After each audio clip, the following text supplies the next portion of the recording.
seja bem-vindo a mais uma edição do Revista da Câmara. E hoje nós vamos conhecer um pouco mais do trabalho, da trajetória do vereador Gilberto Diógenes, ele que é do Partido dos Trabalhadores e assumiu o mandato aqui na Câmara Municipal em janeiro deste ano. Vereador, muito obrigado pela sua presença aqui no Revista da Câmara. Vamos começar falando um pouco sobre a sua trajetória, né?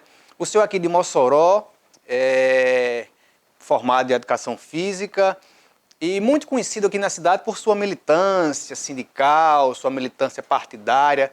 Como foi que essa militância surgiu na vida do senhor? Olha, eu tenho uma história longa de luta pela luta da classe dos trabalhadores, né?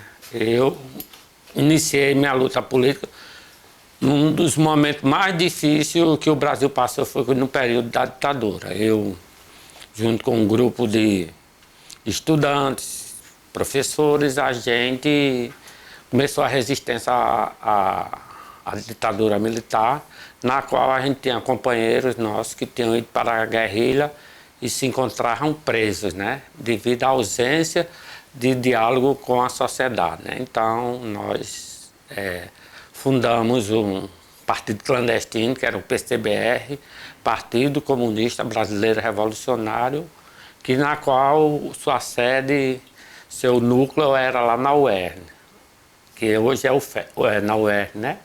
Que era o nome que eu não me lembro antigamente, né? Então, daí a gente começou, e de lá, então, criamos o Partido dos Trabalhadores, e depois eu fui designado pelo Partido dos Trabalhadores e por movimentos sociais, que era aquela luta, aquele momento, a necessidade da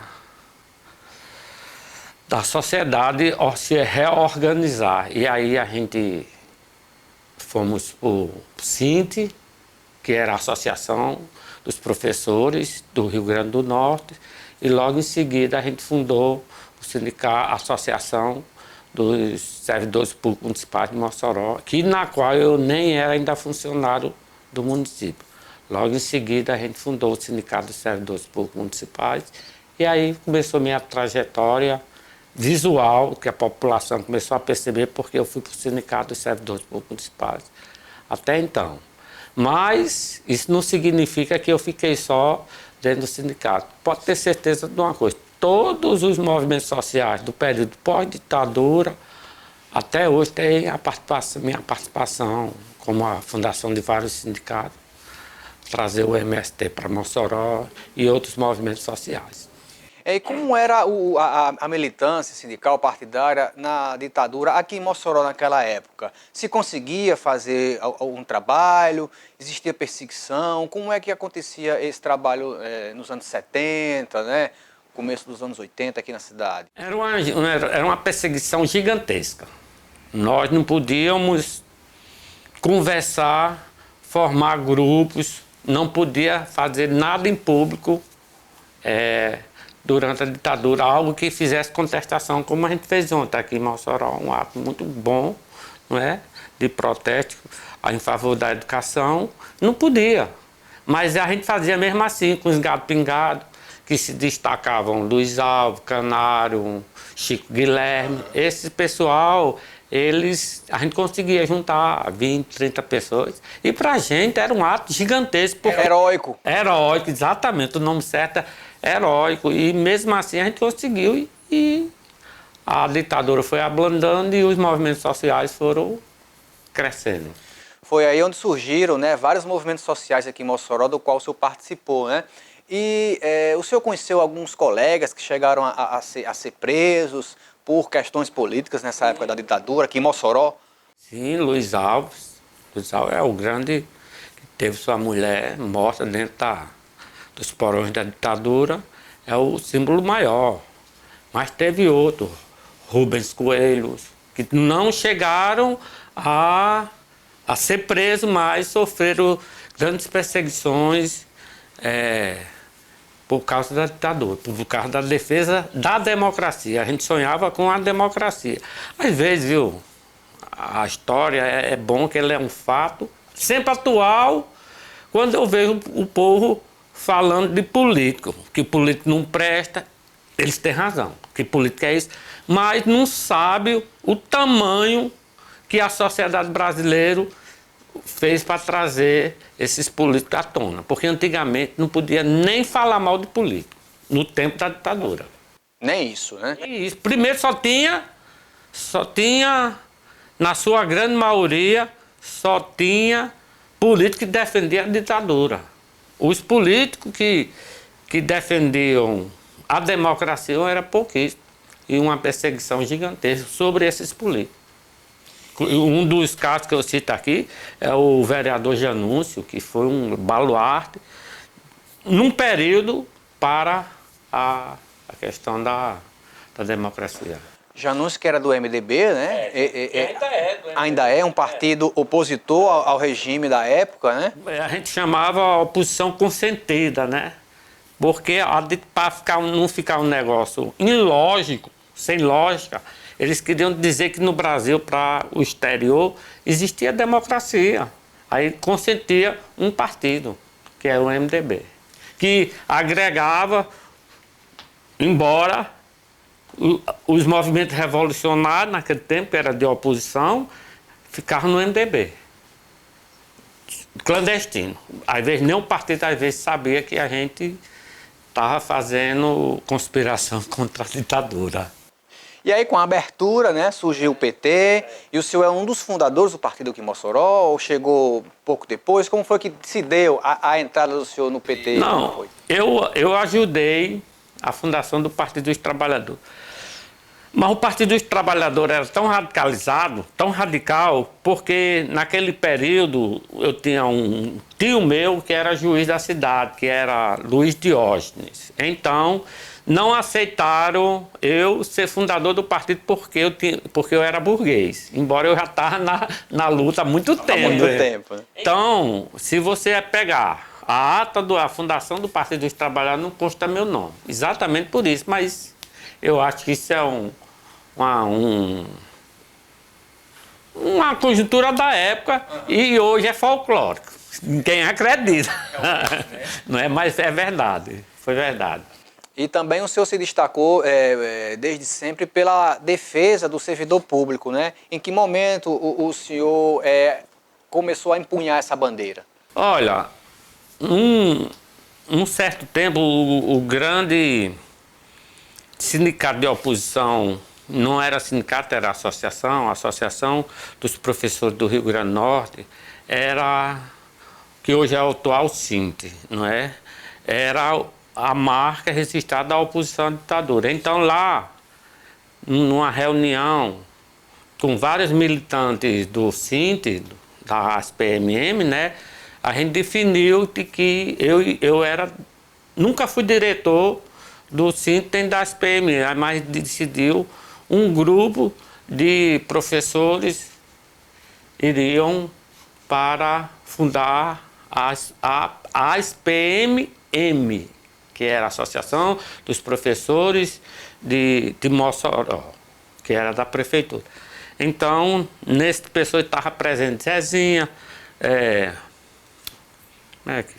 Andrade, João de Melo, eu, e aí a gente definiu a fundação dessa associação, que hoje transformou em sindicato. Foi dessa reunião que eu fiz a opção de ir para o Sindicato dos Servidores Públicos Municipais.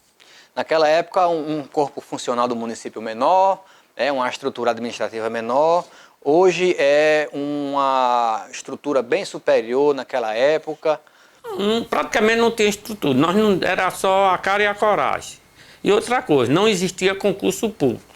Todos os membros da prefeitura de Mossoró eram ligados a um grupo oligárquico de Mossoró. Isso dificultava gigantemente a formação desse sindicato, mas com persistência, com certa coragem a gente conseguiu, e a gente destaca também Manuel do Doce, que foi também presidente da ASPMM. A gente começou a nossa conversa falando sobre a resistência que o senhor participou na época da ditadura, e hoje a gente vê novamente os estudantes nas ruas, novamente, a gente vê setores organizados protestando, né, contra medidas que são consideradas que retiram direitos, né? É possível traçar um paralelo dessa época com aquela passada? Claro que a gente não vive mais uma ditadura, o contexto é completamente diferente. Mas essa questão dos movimentos sociais voltando às ruas, que nunca saíram, né? Mas de uma forma para defender direitos básicos, como educação e direitos conquistados já e assegurados há muito tempo. Olha, o que tem de novidade, para mim, é o retorno do movimento estudantil. Certo. Naquele período da ditadura, quem derrubou a ditadura no Brasil foi o movimento estudantil. Porque antes da ditadura, que eu não alcancei, mas li já vários livros, ele era o movimento estudantil que era muito forte. Nesse período pós-ditadura, até hoje, a resistência se deu nos movimentos sindicais, principalmente, e depois nos movimentos populares como o MST.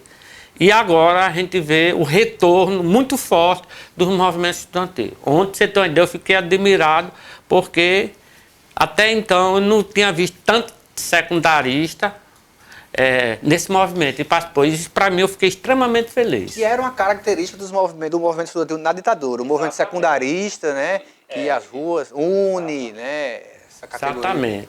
Essa categoria. Exatamente. Agora, a característica desse governo também tem a característica do tempo da ditadura. E essa é a minha preocupação.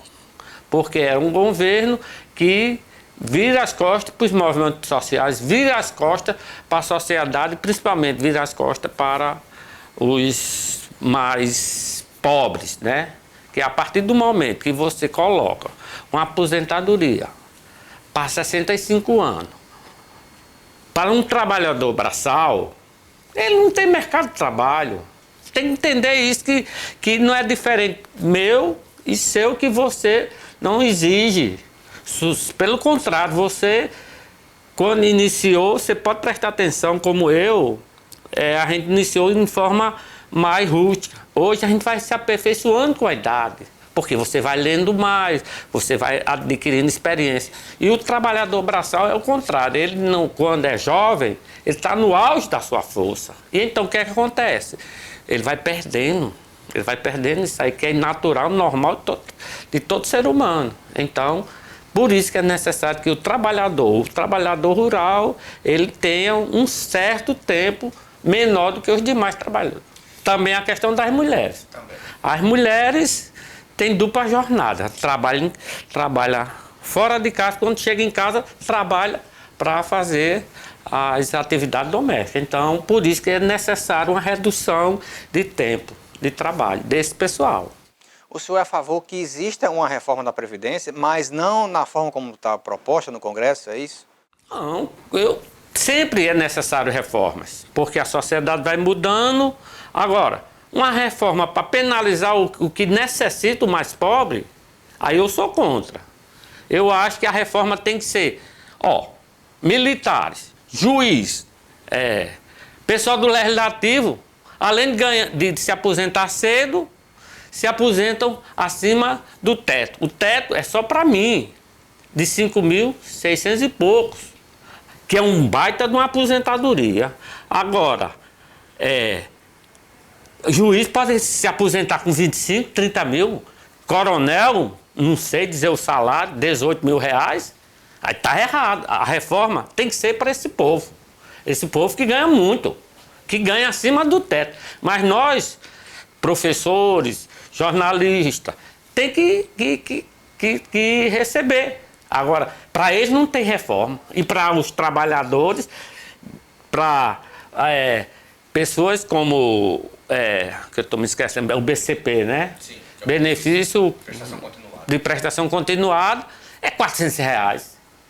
Aí não retira do juiz, do militar, não retira. Não tem teto. O político não tem teto, embora o vereador tenha, né? Então é isso. Então eu acho que o erro está aí. A reforma é para esse povo. E os sonegadores? As grandes empresas multinacionais que vivem falando de liberalismo, mas vive nas tetas do governo, fazendo grandes empréstimos no BNDES. Aí, para eles, não tem reforma da Previdência. Então, eu acho que o erro dessas reformas está aí. Realmente é preciso cortar privilégios para que a gente tenha uma sociedade menos desigual. A gente vai fazer um pequeno intervalo e daqui a pouco a gente volta com a conversa com o vereador Gilberto Diógenes. Até já.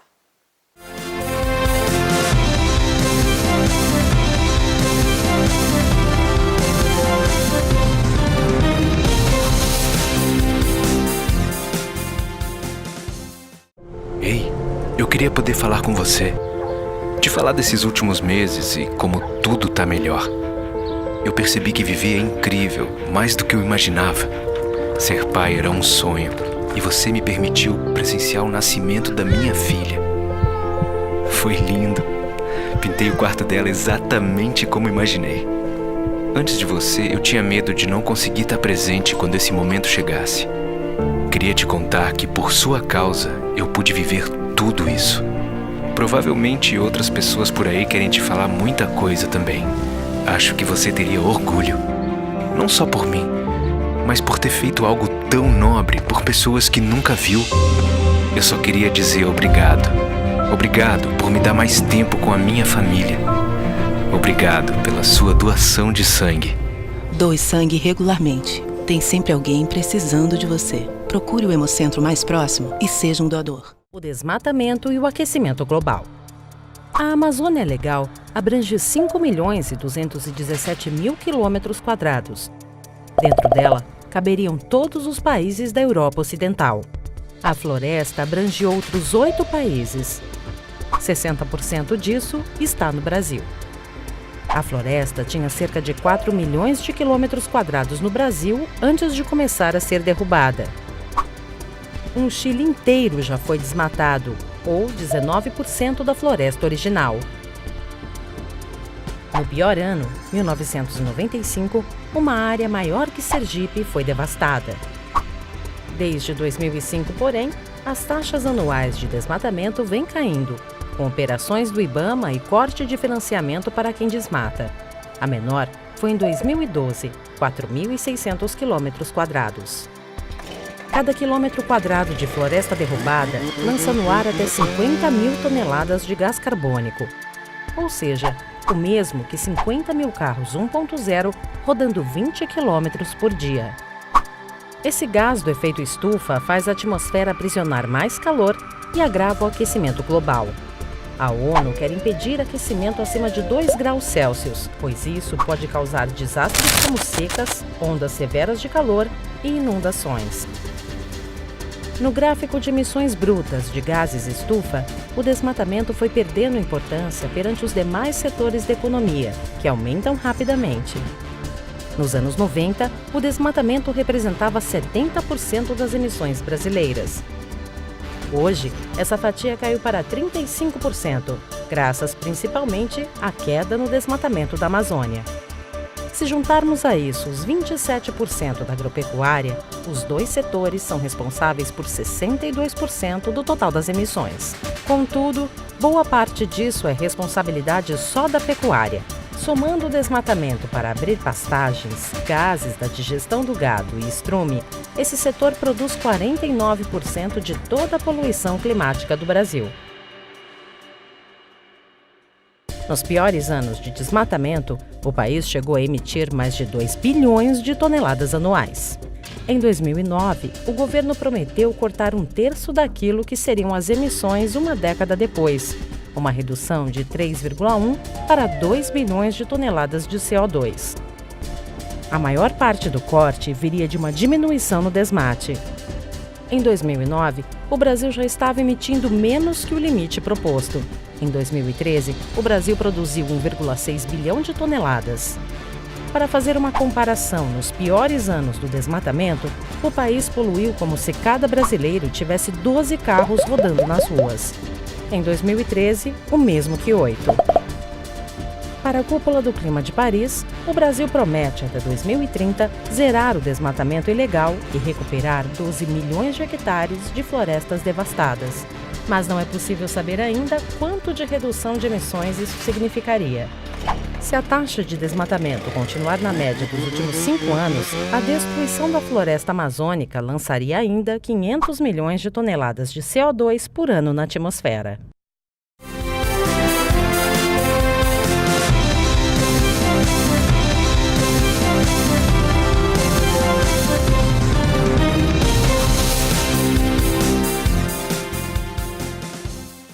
Estamos de volta conversando com o vereador Gilberto Diógenes. Vereador, o senhor já havia tentado 4 vezes chegar à Câmara Municipal de Mossoró e assumiu o mandato em 31 de janeiro de 2019 com a renúncia da deputada estadual Isolda Dantas. Como está sendo essa experiência como vereador de Mossoró? Para mim é algo diferente no seu embate político, tá entendendo? Eu acho que é diferente. Mas como eu já tenho a experiência de sindicato de movimentos sociais, eu até compreendo. Mas o diferencial, eu acho, que é o embate. Toda a sessão, todo dia, tem um embate. Inclusive na rua. Gilberto, você está batendo demais na prefeita. Eu dizia, muito bem, Gilberto, continue, é assim.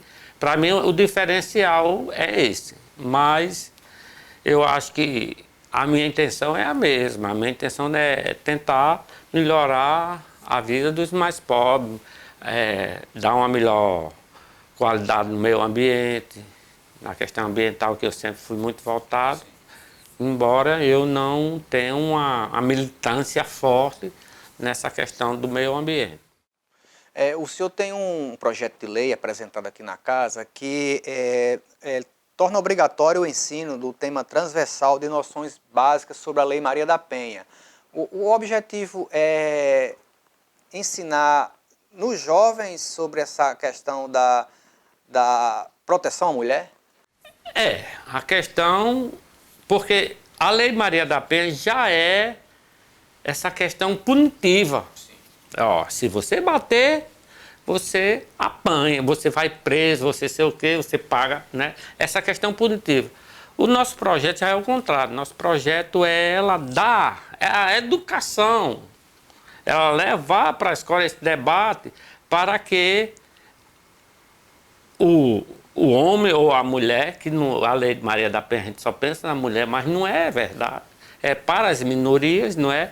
Então, ela transforme essa coisa educativa, seja colocado nas escolas, para que essas gerações que estão agora nas escolas secundárias, eles adquiram a confiança, eles adquiram a educação de que temos que respeitar as opiniões, temos que respeitar as minorias e temos que respeitar a nós próprios. Um trabalho preventivo para evitar o punitivo, né? Exatamente. A minha ideia é exatamente. Porque tudo, para mim, passa pela educação. A partir do momento que as escolas começarem a levar o debate de forma obrigatória, às vezes até o próprio professor se corrige. Porque ele vai ver o debate e vai ver que em algum momento as pessoas, sem querer, a gente está fazendo um assédio. Então, essa questão da educação, para mim, é primordial. E essa preocupação do senhor com a educação o levou a apresentar um outro projeto que promove uma avaliação periódica nos prédios das escolas municipais, não é isso? Isso aqui está para entrar agora, já entrou, acredito que nesses dias a gente vai fazer esse debate na Câmara, porque se fala muito, por exemplo, quando eu quero falar das escolas, eu só falo das escolas do município. Aí a situação, quando quer falar mal, fala da precariedade, aí fala do Estado. Então essa lei torna-se um patamar igual para todos. Escolas municipais, estaduais e particulares.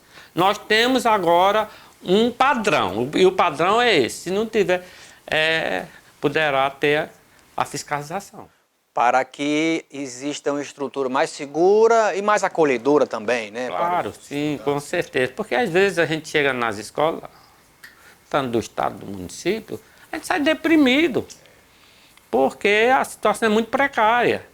E hoje, a escola pública, como a saúde pública, ela tem que ser voltada para o mais pobre. Se você não dá as mínimas condições do pobre se erguer, de mudar de patamar social, então... Como é que vai ter inclusão? Exatamente. Né? Como é que vai dar oportunidade aos jovens? Exato. Como é que pobres? E como é que vai estimular? Eu não quero, às vezes a gente vê, eu fico muito feliz. Filho de um lavrador se formou em medicina. Aí todo mundo bota no Facebook. Claro que esse jovem que chegou a essa situação foi mais vontade própria, é exceção. Eu não quero que seja exceção, eu quero que seja regra. Isso. Todos Ser os normal. filhos ser normal. E não diferente. E não diferente. Então, para mim, é por isso que eu aposto muito em educação. O senhor também defende as minorias, né? Aqui na Câmara, o senhor apresentou um projeto que cria um programa municipal de empregos para a população trans. O objetivo é promover a inclusão, é isso, basicamente? Essa questão da homofobia é muito presente na sociedade. Tanto por parte do homem hétero e da mulher, entendeu? A gente vê um casal de mulheres ou um casal de homens se abraçando, a gente tem um impacto. Eu acho que isso não deve acontecer. E o trans ainda sofre mais preconceito. Muito mais. Então, por isso que eu acho importante essa política de proteção, uma das minorias mais fragilizadas, que é essa. Então, no ato de a gente tentar colocar emprego para essa camada da sociedade, a gente está ajudando a derrubar esse preconceito. E eu não tenho nenhum problema de ser taxado pela sociedade, de estar defendendo homossexual ou sapatão. Não tenho nenhum problema. Eu acho que alguém tem que fazer alguma coisa para diminuir esses preconceitos. E, inclusive, por eu ser normal não, que eles também são, por eu ser hétero, eu entendo que é a forma de a gente mostrar para a sociedade que a gente tem que vencer o preconceito. E uma dessas formas é um outro projeto que o senhor apresentou, que ele prevê sanções administrativas às práticas de discriminação em razão dessa orientação sexual. No caso, essas sanções administrativas é no âmbito do serviço público? Como é que funcionaria isso? Não. Primeiro, eu estou criando essa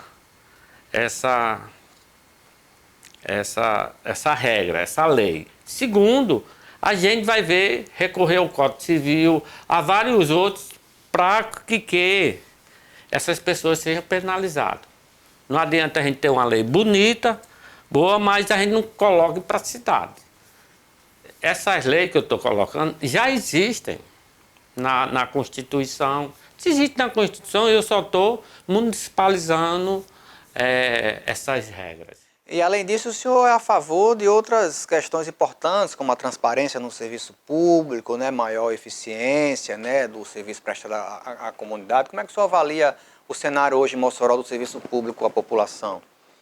Olha, a verdade, Mossoró nunca teve, desde que da minha existência, que já há um bom tempo, Mossoró nunca teve uma gestão, uma administração revolucionária, uma administração diferente. Sempre é a mesma coisa. Sempre foi mais conservadora. Exatamente. Sempre foi conservadora. Sempre foi conservadora. E então, a forma que eu acho que Mossoró hoje gere é da década de 70, 80, que você não tinha a obrigação de fazer prestação de serviço à população.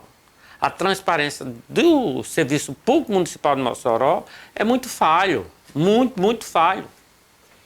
A gente procura, você vê aqui, tem vários requerimentos que pedem a transparência, não só minha, mas de outros vereadores, e não vem a contento. A prefeita Rosalba Cialino não manda a contento, manda quase uma justificativa e sem nenhuma que leve ter aparência. Embora Genilson por um descuido dos vereadores da situação, ele conseguiu, nesses dias, pedir a prestação de conta da Prefeitura de Mossoró, e a gente vai começar a abrir como é que chama? A caixa preta? Que se chama no jargão político, né? É um jargão político. Não é que exista, não, mas é que chama. Acho que tem que fazer isso, não tem nenhum problema.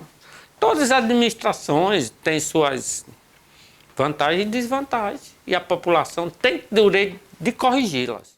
A Câmara Municipal é muito criticada, às vezes, né, por pessoas que não acompanham muito bem o andamento dos trabalhos, né? Por não se preocupar com as questões, mas o senhor, como vereador, está vendo no dia a dia que todos os vereadores, tanto da situação como da oposição, estão preocupados e dão sua contribuição, né? Olha, dão suas contribuições das diversas formas, embora uns mais certos e outros mais errados, mas isso aqui não vem ao caso. Eu acho que não é porque eu seja vereador nesse período, eu acho que a população há um equívoco gigantesco. Porque se a sociedade se transforma, é os políticos. Se a sociedade torna-se mais conservador, é os políticos. Se há má administração, a população tem um direito a cada um período, por exemplo, prefeitura, eleições a prefeito são em 4 anos. Se eu não gostei desse prefeito, estou falando em relação à população, simplesmente eu mudo meu voto. O importante da democracia é a sua rotatividade. Não devemos ter um político de 30, 40, 50, 60 anos numa cidade como é o caso de Mossoró. 60 e poucos anos, estou lendo um livro que inicia o processo de chegada ao poder de Mossoró do Rosado. Foi da década de 50. Quer dizer, quando eu nasci, 64 anos. Então, eu acho que o erro... Aí eles dizem assim, quem me elege é a população. Desmonta esse discurso. Desmonta. Se a sociedade quiser político honesto, tem que ter rotatividade. Vote em mim, depois vote no outro, vai votando e até aperfeiçoar e não transforma o político em profissão.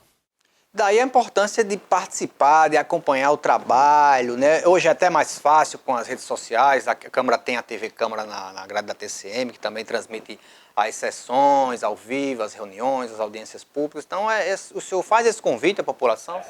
Não, eu faço esse convite. E, além disso, não é só na TV Câmara que tem que assistir, não é só na Mossoró, não. É também nos meios sociais. Tudo que você quiser, tá lá. Se você quiser pesquisar minha vida, hoje aqui tem. Não precisa de... Agora, você quer colocar todos os políticos na vala comum, aí eu acho, nem de bons, nem de ruins, porque tem bons e tem ruins. Está em a população querer a transformação. Ela que tem o poder. Não eu. Eu estou aqui, pode ser 2 anos, pode ser 6, mas quem vai definir quem são os políticos é a população. Vereador, e o cenário estadual, né? A governadora Fátima assumiu o governo diante de uma crise quase catastrófica nas contas públicas, né? Não é fácil administrar o Estado com o déficit fiscal que existe hoje. E qual a perspectiva e avaliação que o senhor faz da gestão estadual? Olha, apesar da dificuldade que o governo Fátima está passando, eu entendo que ela está no caminho certo. Primeiro, fez uma redução gigantesca de despesas sem privatizar. Porque a palavra parece privatizar é milagroso. Como a gente assiste um canal de televisão que tudo na vida é a reforma da Previdência e a gente sabe que isso é mentira. Então, nós entendemos que o governo de Fátima, nesse primeiro momento, está passando por muitas dificuldades, como irá passar durante os 4 anos. Mas está no caminho certo. Está no caminho certo. E eu, como servidor público, estou torcendo desesperadamente que ela pague os 3 meses que está em atraso. Aí, se ela fizer isso, pode ter certeza que já assumiu o anseio de uma grande parte, embora a saúde, a educação, as estradas ainda estão deixando a desejar. Aqui no Estado a gente percebe que existe uma harmonia entre poder legislativo e poder executivo. Enquanto isso, na esfera federal, a gente assiste uma guerra, quase que uma guerra entre Congresso, ou grande parte do Congresso e o governo federal. De que maneira o senhor acha que isso dificulta a governabilidade do país? Olha, eu tenho muita preocupação com o futuro do Brasil nessa questão deste governo. É um governo que não tem a habilidade desejada. Ele próprio é um gerador de crises, não é? Segundo, existe um confronto desnecessário que eu nunca tinha visto contra o judiciário. As manifestações, domingo, no ano passado, eu assisti, fiquei admirado a agressão que eles fazem ao judiciário. Fazer uma agressão ao judiciário é uma situação muito difícil, porque o judiciário é quem regulamenta a nossa vida. E aí não dá certo, não tem perspectiva.